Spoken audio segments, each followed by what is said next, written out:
जी हाँ, हम इस वीडियो के अंदर अभित उपाध्याय के बारे में, जो कि एक डिजिटल कोच हैं जिनका एसईओ किंग नाम का कोर्स है, और उनके बारे में डिस्कस करेंगे, जो कि engagement begin with in books से ली गई है। जी हाँ, इस वीडियो के अंदर engagement begin with in books की समरी तो नहीं कहना चाहता, क्यों? क्योंकि किसी भी बुक्स को लिखने के लिए 4 से 5 साल का समय लगता है। उस 4 से 5 साल के अंदर ऑथर अपने 20 से 25 साल के एक्सपीरियंस को आपके लिए 200-300 पेजेस के अंदर रख देता है, और 200-300 पेजेस के अंदर 30 से 35 साल के एक्सपीरियंस को 10 से 15 मिनट की वीडियो के अंदर समराइज करना एक तरफ से उस बुक के लिए अन्याय है, उस ऑथर के लिए अन्याय है, और जो बुक लवर होगा उसको भी ये चीज पसंद नहीं होगी। मैं भी बहुत सारी बुक्स पढ़ता हूं, तो मुझे भी कभी कभी ये फील होता है कि एक बुक्स को, जिसको 30 से 35 साल के एक्सपीरियंस को 10 से 15 मिनट की वीडियो के अंदर समराइज करना, ये तो बिल्कुल ही अन्याय है। मैं आपके लिए engagement begin with in books की सीरीज आपके लिए लेके आया हूं, जो कि इस सीरीज का ये दूसरा पार्ट है। अगर आपने पहला पार्ट नहीं देखा तो प्लीज लिंक में डिस्क्रिप्शन में कहीं ना कहीं आपको पहला पार्ट मिल जाएगा, उस पहले पार्ट को जरूर देखें। और इस चैनल पे पहली बार प्लीज चैनल को सब्सक्राइब करके नोटिफिकेशन बेल को हिट जरूर करें, जिससे कि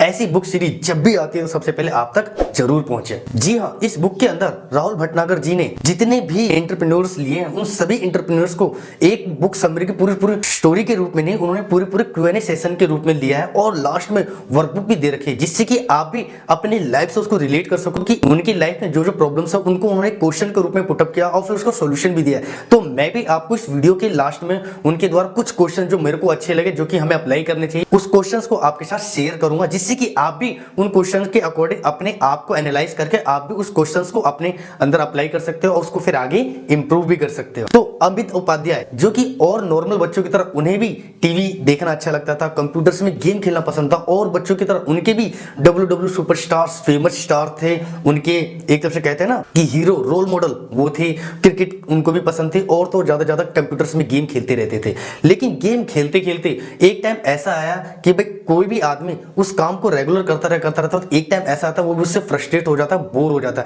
तो उसी तरह अमित उपाध्याय जी है, जो कि उस तरह के गेम्स खेल के, टीवी शोज देख देख के वो भी बोर हो चुके थे। तो उन्होंने उस समय सोचा कि अब इसको बंद करते हैं, अब कुछ एक ऐसा नया स्टार्ट करते हैं जिससे कि थोड़ा सा इंटरेस्टिंग हो, थोड़ा सा दिमाग में हलचल सी पैदा हो। तो उन्होंने उस समय टेक चैनल फॉलो कर रखा था, उन्होंने टेक चैनल देखा, यूट्यूब के अंदर वीडियो देखी। तो उन्होंने वीडियो को देखते हुए उनके दिमाग में पहला क्वेश्चन यह है कि इस वीडियो को बनाने का मोटिव क्या है, मतलब उस वीडियो को इतनी मेहनत करके वो बना रहे हैं, लेकिन उसका मोटिव क्या है, मेन मकसद क्या है। तो उन्होंने सर्च करा। अब सर्च कहाँ करेंगे, सबका एक ही जवाब, गूगल बाबा। तो उन्होंने गूगल बाबा के पास जाके सर्च किया कि how to make money with videos on YouTube. तो उन्होंने सर्च किया, तो उन्हें और भी अल्टरनेट, और भी चीजें उनको देखने को मिली कि यूट्यूब से कैसे कैसे पैसे कमाए जाते हैं, ब्लॉगिंग से, व्लॉगिंग से, स्पॉन्सरशिप से, फ्रीलांसिंग से, और काफी चीजें उन्हें यहाँ से सीखने को मिली। और ये चीज देख के उनके दिमाग में क्यूरियोसिटी जागी कि ये सब कैसे कर सकते हैं, कैसे हो सकता है। तो उन्होंने इसी चीज को जानने के लिए और उन्होंने एक्स्ट्रा मेहनत करी और रिसर्च करी। रिसर्च करने के बाद उन्होंने फाइनली डिसाइड किया कि चलो मैं भी ब्लॉग लिखता हूं, क्या पता मेरे भी ब्लॉग रंग करेगा और लोग उस पर विजिट करें। तो उन्होंने बहुत ही मेहनत से ब्लॉग लिखा। ब्लॉग लिखने के बाद उन्होंने उस ब्लॉग के अंदर 100-200 वर्ड्स के अंदर ब्लॉग को कंप्लीट किया। कंप्लीट करने के बाद अब इनिशियल डेली पे उसको पब्लिश करके छोड़ दिया, और फिर कुछ दिनों बाद 10 से 15 व्यूज आए। जी हाँ, जैसा कि सभी लोग करते हैं कि अगर वो पहली बार वीडियो पब्लिश करते हैं या फिर ब्लॉग लिखते हैं, तो 10 से 15 व्यूज जो भी आते हैं वो उनके खुद के पर्सनली इनिशियली देखे हुए होते हैं। कि कोई भी अपनी वीडियोस पहली बार बनाता है तो वो खुद 5 से 10 वीडियो को देख लेता है और खुश हो जाता है कि व्यूज अपने आए। लेकिन उन्होंने जब ब्लॉग लिखा तो उनके ब्लॉग पे व्यूज नहीं आ रहे थे। फिर उन्होंने सिंपल से वर्ड में चलो गूगल बाबा करते हैं, तो उन्होंने गूगल से क्वेश्चन पूछा कि how to get views on our blog. तो उन्होंने सर्च किया, तो उनको नील पटेल की वेबसाइट सबसे आगे रैंक करती हुई दिखी। तो उन्होंने वहां पे सर्च इंजन के बारे में काफी चीजें रिसर्च करी, काफी चीजें डीपली जाके उसको एनालाइज किया, और फिर उन्होंने वहां से अपना ब्लॉग स्टार्ट किया। और यहीं से उनकी एसईओ की जर्नी स्टार्ट होती है, रिसर्च की जर्नी स्टार्ट होती है, और यहीं से वो अपने जर्नीज को रेगुलर करते रहते, कंटिन्यू करते रहते, और वहीं से उन्होंने अपनी जर्नी बिल्कुल स्टार्ट करी। और आज की डेट में वो एक डिजिटल कोच है, इनका एसईओ किंग नाम का डिजिटल कोर्स है, जिसमें लगभग उनकी कम्युनिटी इतनी बड़ी नहीं थी, लेकिन फिर भी उन्होंने छोटी कम्युनिटी से स्टार्ट किया था। 400 लोगों की कम्युनिटी थी जिससे उन्होंने स्टार्ट किया, धीरे धीरे इस लेवल पे बढ़ाते गए, और आज की डेट में हजारों लोग उनकी कम्युनिटी में है। ये तो हो गई उनकी लाइफ से रिलेटेड कि कैसे उन्होंने स्टार्ट किया और कैसे आज की डेट में उसको अप्लाई करें। लेकिन जीरो से लेके अब तक समय में उनको बहुत सी चीजें फेस करनी पड़ी। तो इस बुक के अंदर उन्होंने क्वेश्चन बाय क्वेश्चन उनको सॉल्यूशन दे रखा है। तो जो मेरे हिसाब से मेरे को जो क्वेश्चन बेस्ट लगे मैंने आपके लिए पिक किए हैं। अगर आपको पूरी क्वेश्चंस पढ़ने हैं तो प्लीज कमेंट बॉक्स में जरूर बताएं, मैं इसके लिए एक सेपरेट वीडियोस जरूर बनाऊंगा। और इस चैनल पे पहली बार है प्लीज चैनल को सब्सक्राइब करके नोटिफिकेशन बेल को हिट करें, जिससे कि आपके पास भी ऐसी रेगुलर वीडियोस आपको मिलती रहे, रेगुलर सीरीज आपको मिलती रहे और आप भी अपनी लाइफ में कुछ ना कुछ तो अप्लाई करो, उसको भी इंप्रूव करो। जी हाँ, इस बुक के अंदर, इस बुक के अकॉर्डिंग पहला क्वेश्चन यही आता है कि how did you clear about your goal, कि उनके पास सबसे पहला क्वेश्चन यही आता है। क्यों? क्योंकि उनकी एज बहुत ही कम थी और एज कम होने के कारण उनको अपने गोल्स के अकॉर्डिंग क्लियर कैसे हुआ, ये सबसे बड़ा बिग क्वेश्चन। सभी के लिए क्वेश्चन यही आता है कि वो भी अपने कोई भी चीज स्टार्ट करता है तो उस स्टार्टिंग फेज पे उनको अपने गोल्स कैसे क्लियर होते हैं। मैं आपको एक स्टोरी के साथ रियलाइज करवाता हूं जिससे कि आप उससे कनेक्ट कर सको और उसको भी अप्लाई कर सको। एक लड़का था जो कि मेडिटेशन के लिए पहाड़ पे डेली चढ़ता था, लेकिन जैसे जैसे विंटर सीजन आया, विंटर सीजन आने के बाद आपको पता है कि धुंध हो जाती है, फोग आ जाते हैं और उस पहाड़ पे कुछ ज्यादा ही फोग आ गया था। तो उस समय जैसे वो पहाड़ पे गया तो कुछ दूरी पे चढ़ते ही वहां पे फोग आ गया था, धुंधलापन दिखाई दे रहा था और उसको दूर दूर तक कुछ भी दिखाई नहीं दे रहा था। फिर वो वहां से वापस लौट आया। वहां पे वापस लौटने के बाद अपने कमरे पे गया और कमरे पे खिड़की के पास जाके बैठ गया। लेकिन वहां पे उसने इस चीज को देखा कि वहां पे एक बुजुर्ग आदमी उस पहाड़ के ऊपर चढ़ रहा है। तो वो लड़का उस भागे भागे गया उस बुजुर्ग आदमी के पास। उसने उस बूढ़े आदमी को खूब मना किया कि आप इस पहाड़ पे क्यों चढ़ रहे हैं, इस पहाड़ पे इतनी धुंध है, इतनी फोग है कि आपको दूर तक दिखाई नहीं दे रहा है और आप अगर जाते हो तो आप वहां से गिर भी सकते हो, आप मर भी सकते हो।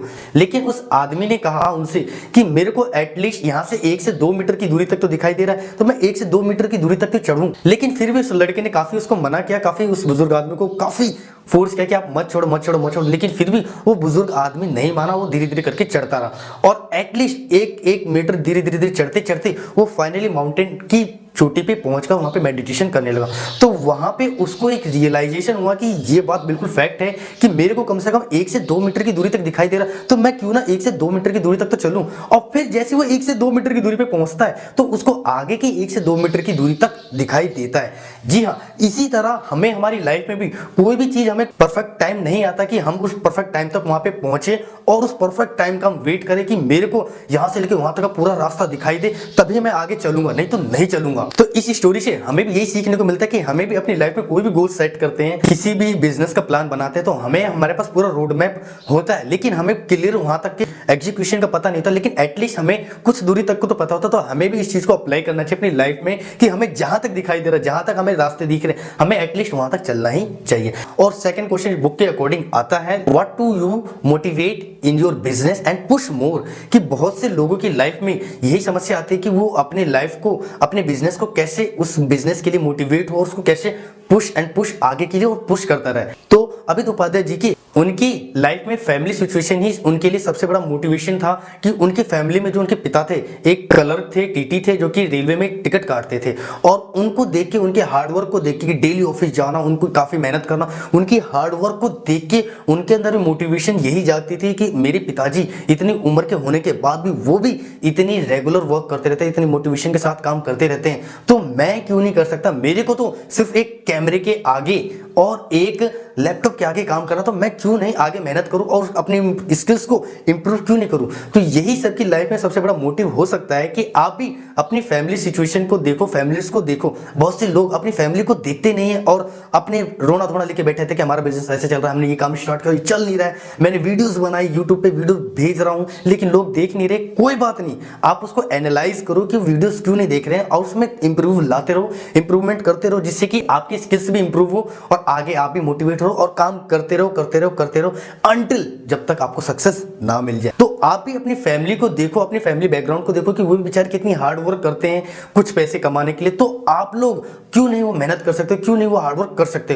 तो प्लीज आप भी हार्ड वर्क करना स्टार्ट करो और अपनी स्किल्स के ऊपर काम करो, अपनी स्किल्स को डेवलप करते रहो। And last and most important question सभी बिजनेसमैन, सभी एंटरप्रेन्योर्स के लिए, अगर कोई भी बिजनेस स्टार्ट करता है तो उनके लिए सारी चीजें मोस्ट इंपोर्टेंट है। कोरे कागज पे लिख लो कैसे भी, और उनको ब्रेनस्टॉर्म करो और उसको अप्लाई जरूर करो। लेकिन उससे पहले अगर चैनल पे पहली बार प्लीज चैनल को सब्सक्राइब करके नोटिफिकेशन बेल को हिट करें और मेरे को भी थोड़ा थोड़ा मोटिवेट करते रहें, जिससे कि मैं भी ऐसी regular videos high quality high content के साथ आपके साथ लेके आता रहूं। और अगर आप इस वीडियो में यहां तक बने हुए हैं तो उसके लिए तहे दिल से शुक्रिया। एंड थर्ड क्वेश्चन आता है 3 मेजर मिस्टेक्स, कि किस तरह से उनकी जीरो से लेके अब तक की जर्नी में वो कौन कौन सी 3 मेजर मिस्टेक्स थी जो कि उन्होंने किया और फिर उनको बाद में सुधारा और फिर उसको आगे इंप्रूव किया और उनको आगे सही किया। ये सभी के बिजनेस में अप्लाई होता है और सभी को अपने बिजनेस में इसको अप्लाई करना चाहिए, उसको ब्रेनस्टॉर्म करके उसको सही जरूर करना चाहिए। तो पहला most and important major mistakes आता है नॉट थिंकिंग अबाउट मार्केटिंग। जी हाँ, बहुत से लोग प्रोडक्ट बना लेते हैं, अच्छे से सर्विसेज देने के लिए तैयार हो जाते हैं, लेकिन उन प्रोडक्ट और सर्विस को मार्केट ही नहीं कर पाते। आप लोग खुद सोचो कि अगर आप कोई बढ़िया से बढ़िया प्रोडक्ट बना लो और उस प्रोडक्ट को बनाने के बाद लोगों को पता ही ना चले कि प्रोडक्ट कैसा है, उस प्रोडक्ट के बारे में लोगों को बताया ही नहीं, उस सर्विस के बारे में लोगों को बताया नहीं, तो प्रोडक्ट और सर्विस आखिरकार कौन खरीदेगा? सिंपल सी बात है, अगर आप ही एक फोन बनाते हो, वो फोन बनाने के बाद आपने बढ़िया से उसकी मैन्युफैक्चरिंग की, बढ़िया से उसको डब्बे बनाया, उसको बढ़िया से पैकेजिंग करी, लेकिन लोगों को ये पता ही नहीं कि फोन आखिरकार है क्या, उस फोन के बारे में किसी फीचर्स के बारे में नहीं पता, किसी चीज के बारे में पता नहीं, तो लोग बाग फोन को क्यों खरीदेंगे और कैसे खरीदेंगे? जब तक कि आप मार्केटिंग नहीं करोगे, अपनी ब्रांडिंग नहीं करोगे, लोगों को बताओगे नहीं कि ये फोन ऐसा है, उसकी ये फीचर्स है, तो क्यों खरीदेगा आपसे? तो आप भी अपने प्रोडक्ट और सर्विस को अगर स्टार्ट करते हो, बिजनेस स्टार्ट करते हो, तो आप भी ऐसी मिस्टेक्स ना करें। आप भी पहले अपनी मार्केटिंग के बारे में सोचे जरूर, मार्केटिंग प्लान जरूर बनाएं और मार्केटिंग को कैसे इंप्रूव करें और कैसे उस मार्केटिंग से अपने प्रोडक्ट को आगे करे, पुश करें और लोगों तक पहुंचा सके। तो सबसे मेन मेजर मिस्टेक हमारा यही है मार्केटिंग, कि अपने मार्केटिंग बारे में नहीं सोचते। एंड सेकंड मेजर मिस्टेक आता है हैविंग ए स्मॉलर मार्जिन। जी हाँ, मैंने प्रोडक्ट अच्छा बना लिया, सर्विस अच्छी दे दी और उसको बढ़िया से पैकेजिंग कर दी और मैंने उसकी मार्केटिंग भी कर दी, ब्रांडिंग भी कर दी, लेकिन अब उसके मार्केटिंग ब्रांडिंग करने के बाद अगर मैं उस प्रोडक्ट को बेचता हूं तो मेरे पास मार्जिन बचता ही नहीं है, तो मैं फाइनली उस प्रोडक्ट और सर्विस को कितने दिन तक सस्टेन कर पाऊंगा? जी नहीं, कुछ समय के लिए अपनी जेब से पैसे लगा भी दूंगा, लेकिन आने वाले समय के बाद मुझे फिर उस प्रोडक्ट और सर्विस को कैंसिल करना पड़ेगा। क्यों? क्योंकि उसमें मेरे पास मार्जिन ही नहीं बचा, मेरे पास पैसे नहीं बचा। और किसी भी बिजनेस को आगे तक चलाने के लिए, लॉन्ग टर्म को चलाने के लिए सबसे बड़ा नीड होता है कैश फ्लो। और अगर आप भी एक बिजनेस स्टार्ट करना चाहते हैं या फिर कोई भी स्टार्टअप स्टार्ट करना चाहते हैं, तो मैंने आपके लिए कॉर्पोरेट चाणक्य बुक से 7 बिजनेस पिलर वीडियोस की सीरीज वीडियोस बना रखी है, जिससे कि आप भी कोई भी बिजनेस स्टार्ट करो, कोई भी प्रोडक्ट सर्विस स्टार्ट करो, तो आपको किन किन चीजों की जरूरत हो आप वीडियोस के अंदर समझ सकते हो, उसको एनालाइज कर सकते हो और आप भी अपने बिजनेस को बिल्ड कर सकते हो। तो इसी तरह हमें भी अपने बिजनेस में स्मॉलर मार्जिन नहीं रखना, मार्जिन थोड़ा सा मिड में रखना है, जिससे कि अगर थोड़ा ऊपर नीचे भी होता है तो आप अपने बिजनेस को लंबे समय के लिए सस्टेन कर सके और उसके साथ साथ आप भी सर्वाइव कर सके। अगर मार्जिन ही खत्म कर दोगे तो आप सर्वाइव नहीं कर पाओगे, नहीं आपका बिजनेस सर्वाइव कर पाएगा और आने वाले टाइम में बिजनेस खत्म हो जाएगा। एंड थर्ड मेजर मिस्टेक्स आता है most and important, placed product before people. जी हाँ, अपने प्रोडक्ट और सर्विस को सामने वाले को देने के साथ हमारे पास बैकएंड प्रोडक्ट और सर्विस रखना चाहिए। क्यों? क्योंकि उस कस्टमर को मेरे को मार्केटिंग द्वारा, उसके मार्केटिंग ब्रांडिंग करने के द्वारा मैंने काफी पैसे खर्च किए, पैसे खर्च करने पर उसने मेरे एक प्रोडक्ट ले भी लिया। अब उस प्रोडक्ट के अंदर मेरे पास मार्जिन कम है, लेकिन मेरे पास उसके अलावा 2-3 प्रोडक्ट ऐसे होने चाहिए जिससे कि मैं अपने जो पहले मार्केटिंग में मैंने बजट लगाया है, उस बजट को खर्च किया है, उसके अकॉर्डिंग मैं दूसरे प्रोडक्ट को पुश कर सकूं, जिससे कि जो क्लाइंट तो मेरे पास आ गया, वो कस्टमर मेरे पास आ गया, उस कस्टमर को मैं दूसरे प्रोडक्ट के साथ एनालाइज करूं, उसको दूसरे प्रोडक्ट को दूं, जिससे कि मेरा मार्जिन भी बढ़े। मैं आपको एग्जांपल के साथ क्लियर करता हूं। आपने मैकडोनल्ड का नाम सुना होगा। मैकडोनल्ड पूरे वर्ल्ड में बर्गर के लिए फेमस है। क्या आप मैकडोनल्ड में जाते हो तो क्या वो आपको ओनली बर्गर के लिए फोर्स करते? जी नहीं, वो बर्गर के साथ आपको स्नैक्स भी देते हैं, पफ्स के लिए बोलते हैं, कोक के लिए देते हैं और काफी ऐसे आइटम्स है। उस बर्गर के साथ साथ और भी काफी आइटम्स है जो कि आपको अप्रोच करते हैं और आप उनके साथ उनको भी खरीदते हो। तो इसी तरह हमें भी अपने बिजनेस में, अपने प्रोडक्ट सर्विसेज में हमें भी अपने फेस प्रोडक्ट के साथ साथ बैक एंड प्रोडक्ट भी रखना चाहिए, जिससे कि हमारा मार्जिन और बढ़े और हम आगे और सेल कर सके, जिससे कि हमारा बिजनेस और लंबे समय के लिए स्केल कर सके और उसको फिर हम री इन्वेस्ट करके और लंबे समय के लिए स्केल जरूर कर सके। और अपने बिजनेस को बनाने के लिए अगर आपको थोड़ी बहुत डिफिकल्ट आ रही है तो मैंने कॉर्पोरेट चाणक्य बुक की, जिसमें कि बिल्कुल ही बिजनेस को जीरो से लेके कैसे हम नंबर 1 तक पहुंच सके उस सारी चीजों के बारे में डिटेल से समझा के वो मैंने बुक्स पढ़ रखी है। वो काफी इंटरेस्टिंग बुक्स है। उस बुक की पूरी सीरीज आपको लिंक में डिस्क्रिप्शन में चैनल में कहीं ना कहीं जाकर मिल जाएगा, जिससे कि आप भी थोड़ा बहुत एनालाइज कर सको कि हम अपने बिजनेस को कैसे स्टार्ट करो, कैसे नंबर 1 पे बनाए रखें। अगर हम इस वीडियो को सम अप करूं तो इस वीडियो के अंदर हमने 3-4 चीजें डिस्कस करी, जिसमें से पहला आता है हमारा क्लियर अबाउट अवर गोल्स, कि हम अपने गोल्स के अकॉर्डिंग कैसे क्लियर हो सकते हो। सिंपल सी बात है, जहां तक हमें रास्ता दिखता है हमें वहां तक कम से कम एटलीस्ट चलना चाहिए। एंड दूसरा हमारा क्वेश्चन था what motivate you to do business and push more, कि हम भी अपने बिजनेस में कैसे मोटिवेट हो सकते हैं। तो आप भी अपने बिजनेस में मोटिवेशन के लिए, आप अपने जो भी काम कर रहे हो उस काम को आगे नेक्स्ट लेवल के लिए पुश करने के लिए आप भी अपनी फैमिली सिचुएशन को देखो, उसको एनालाइज करो और फिर आप भी देखो कि वो कितनी मेहनत कर रहे हैं। तो आप भी उनके साथ क्यों नहीं मेहनत कर सकते, आप उनसे ज्यादा मेहनत क्यों नहीं कर सकते, जबकि वो ज्यादा उम्र के होते हुए भी वो इतनी मेहनत कर रहे हैं, तो हम क्यों नहीं मेहनत कर सकते। तो आप भी मेहनत जरूर करें।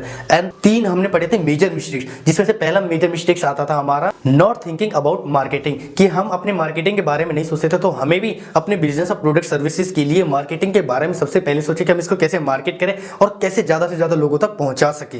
एंड सेकंड मेजर मिस्टेक्स थी हमारी स्मॉलर मार्जिन, कि हमें अपने प्रोडक्ट सर्विस में इतना भी स्मॉल मार्जिन नहीं रखना कि अगर बिजनेस थोड़ा बहुत भी ऊपर नीचे आया, हमारा बिजनेस खत्म, हमारी सेल्स खत्म और हमारे प्रोडक्ट सर्विस खत्म और हम भी खत्म। तो हमें भी इतना छोटे स्मॉलर मार्जिन भी नहीं रखना। और third most and important major mistakes थी प्लेस्ड प्रोडक्ट बिफोर पीपल, कि लोगों को अपने प्रोडक्ट सर्विस देने के बैकएंड में हमारे पास ऑलरेडी 2 से 3 प्रोडक्ट होने चाहिए, जिससे कि हमने लोगों को अपने मार्केटिंग थ्रू वहां तक लेके आया, जो खर्चा किया उस खर्चे को हम दूसरे तीसरे प्रोडक्ट को अगर देते हैं तो उससे हमें थोड़ा बहुत मार्जिन निकल सकता है और हम उसको रीइन्वेस्ट करके अपने बिजनेस को स्केल कर सकते हैं। आई होप आपको वीडियो अच्छी लगी होगी, इन्फॉर्मेटिव लगी, और वीडियो अच्छी लगी तो प्लीज एक लाइक करके हौसला जरूर बढ़ा, और चैनल पे पहली बार है प्लीज चैनल को सब्सक्राइब करके नोटिफिकेशन बेल को हिट जरूर कर, जिससे कि आपको भी ऐसी रेगुलर वीडियो सीरीज आपको मिलती रहे। और अपना कीमती समय देने के लिए तहे दिल से शुक्रिया।